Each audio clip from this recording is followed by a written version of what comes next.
Bonjour à tous et bienvenue dans la mission Abondance de partage au peuple. Retrouvez-nous dans le département du 01 à Bourg-en-Bresse. Venez vivre un moment de partage autour de la parole de Dieu, l'évangile de Christ inspiré par le Saint-Esprit. Très bonne écoute.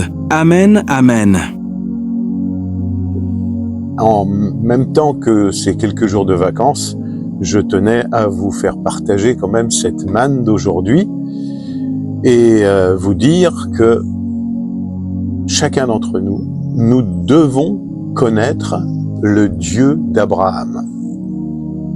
Dans Romains au chapitre 4 et au verset 20, il nous est dit en parlant d'Abraham, il n'a pas douté par incrédulité de la promesse de Dieu, mais il a été fortifié par la foi et il a rendu gloire à Dieu. Paul affirme qu'Abraham n'a jamais failli dans la foi. Abraham n'a pas permis que l'incrédulité entre dans son cœur.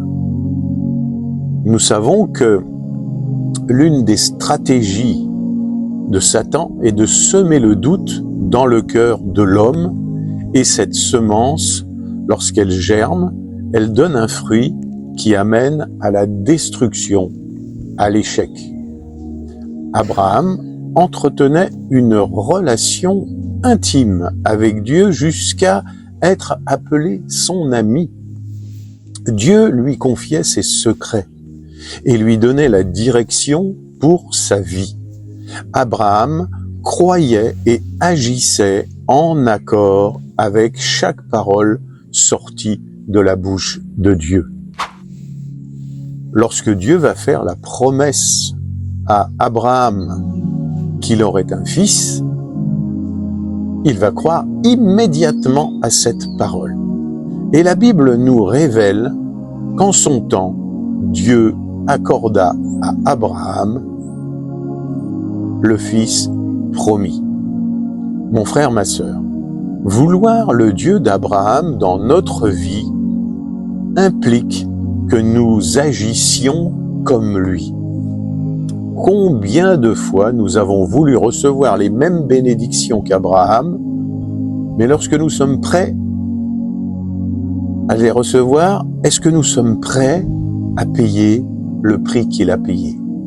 Rappelons-nous ce que Dieu a demandé à Abraham. Quitte ton pays, ta patrie et ta famille, et va dans le pays que je te montrerai. Genèse chapitre 12, verset 1. Quand on regarde bien, on s'aperçoit que la vie d'un être humain se résume en 3 points. La terre, la famille et le cercle d'influence. Et ces 3 choses, Dieu demande à Abraham de les lâcher. Alors que Dieu n'a pas encore dévoilé à Abraham le chemin qu'il veut pour lui, Abraham lui obéit sur sa parole. Et sa parole, c'est « Suis-moi. Et lorsque tu seras en chemin, je te montrerai la route de ta destinée. » Abraham va s'appuyer sur Dieu et mettre toute sa confiance en Dieu jusqu'à ne pas faire un pas sans que Dieu ne lui montre la direction à suivre. Cet homme vivait par la foi, et c'est pour cela que Dieu a fait une alliance avec lui et avec sa descendance. Il a mis sa confiance en lui de côté, en lui-même. Il n'a pas utilisé sa force de conquête ni son habileté. Il a décidé de dépendre de Dieu. Alors, mon frère, ma sœur, veux-tu du Dieu d'Abraham? Alors mon conseil, lâche tout et place ta confiance en lui. Amen. À bientôt. Nous aimerions vous donner une occasion royale de recevoir Jésus-Christ dans votre vie. Voulez-vous bien prier avec moi? Dites, Seigneur Jésus, je me répands de mes péchés. Viens dans mon cœur. je fais de toi mon Seigneur et mon Sauveur. Et merci mon Père pour le baptême du Saint-Esprit en moi. Au nom de Jésus. Par cette simple prière, nous croyons que le Saint-Esprit vous conduit sur le chemin de la nouvelle naissance. Allez dans une église ou dans une assemblée de Christ dont le fondement est la parole de Dieu. Passez par les eaux du baptême, un baptême par immersion, et donnez à Dieu la première place. Nous espérons de tout cœur que ce message vous encouragera.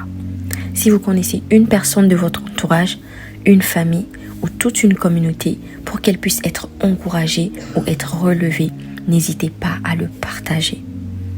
Notre vision est que ce message du Christ atteigne et touche un maximum de gens de près comme de loin.